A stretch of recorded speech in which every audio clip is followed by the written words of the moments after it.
Jai Bhim, Jai beam. எல்லோருக்கும் வணக்கம். இந்த 3 நாள் நிகழ்வில் ஃபஸ்ட்டு இந்த மோளம் அடிக்கிறப்பவே வந்து ஒரு எமோஷ்னலாக இருந்தேன்.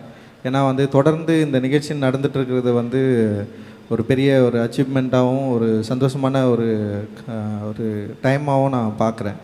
ஏன்னா இந்த பொறுப்பை வந்து நாமளே விரும்பி ஏற்றுக்கொண்டது தான். யாரும் நம்மளை வந்து நீங்கள் இதை செஞ்சு தான் ஆகணும்னு சொல்லலை.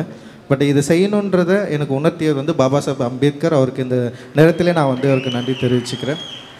பாபா சாஹேப் அம்பேத்கர் இல்லைன்னா, அவருடைய எழுத்து இல்லைன்னா நிச்சயமாக நான் இங்கே இல்லை, இந்த ஸ்டேஜில் நான் இருந்திருக்க மாட்டேன், என்னோடய படைப்புகள் இருந்திருக்காது. நான் எப்பொழுதும் அவரை நன்றி மறவாக இருப்பதற்கான ஒரு விஷயமாக தான் நான் இந்த பேபேக் அப்படின்ற ஒரு விஷயத்தை நான் தொடர்ந்து பண்ணிகிட்டே இருக்கேன். அண்டு இந்த மியூசிக் ஃபெஸ்டிவலை பற்றி நம்ம நிறைய விஷயம் நம்ம வந்து பேசியிருக்கிறோம்.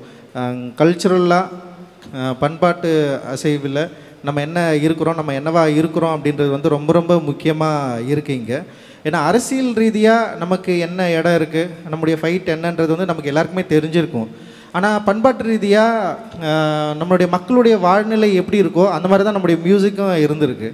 எப்படி வந்து ஒரு சாரார் மியூசிக் மட்டும் வந்து மேட்டுமைத்தனத்தோட ரொம்ப அது வந்து ஒரு புனிதமான ஒரு இடத்துல இருக்குது, ஏன் நம்முடைய மியூசிக் வந்து ஏன் லோ லெவலில் இருக்குது, இது ஏன் வந்து ஒரு தீட்டாகவும் இல்லை வந்து ஒதுக்கி வைக்கப்பட்ட ஒரு ஆர்ட்டாகவும் வந்து பார்க்கப்பட்டிருக்கு அப்படின்ற கேள்வி தான். அந்த கேள்விக்கான பதிலை தேடுறப்போ பல நூற்றாண்டுகளாக தொடர்ந்து இந்த தோலை சுமந்து வந்து இந்த ட்ரம்மை அடித்து இந்த மியூசிக்கை இங்கே கொண்டு வந்து சேர்த்துருக்குறாங்களா நம்முடைய முன்னோர்கள். அவர்களை பார்க்குறப்போ அவர்கள் பெரிய போர் வீரர்களாகவும் மிகப்பெரிய ஜாம்பவான்களாகவும் நமக்கு வந்து தெரிகிறாங்க.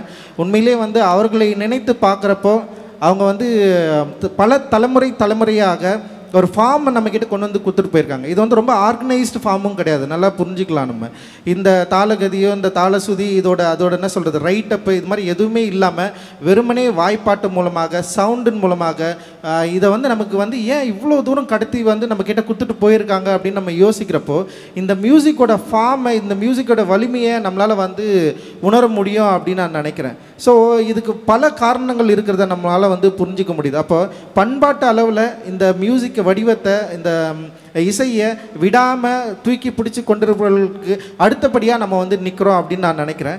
ஸோ இது வந்து ரொம்ப முக்கியமான வேலையாக நான் வந்து பார்க்குறேன். அதனால் எந்த காரணத்தை கொண்டும் இது தடைப்பற்றக்கூடாது அப்படின்றதான் நீலம் பண்பாட்டு மையம் நம்முடைய தோழர்கள் எல்லாருக்கிட்டையும் நான் பேசிகிட்டு இருக்கிறப்போ லைக் பிரபா அண்ட் ராஜசேகர் அண்ணன், வாசிக் பாஸ்கர் இவங்க எல்லோரும் கூட வந்து டிஸ்கஸ் பண்ணுறப்போ வந்து நம்ம எப்படியாவது இந்த வருஷமும் வந்து பண்ணிடணும் அப்படின்ற ஒரு பெரிய ஒரு அக்கறையும் ஏக்கமும் மட்டும்தான் இருந்தது.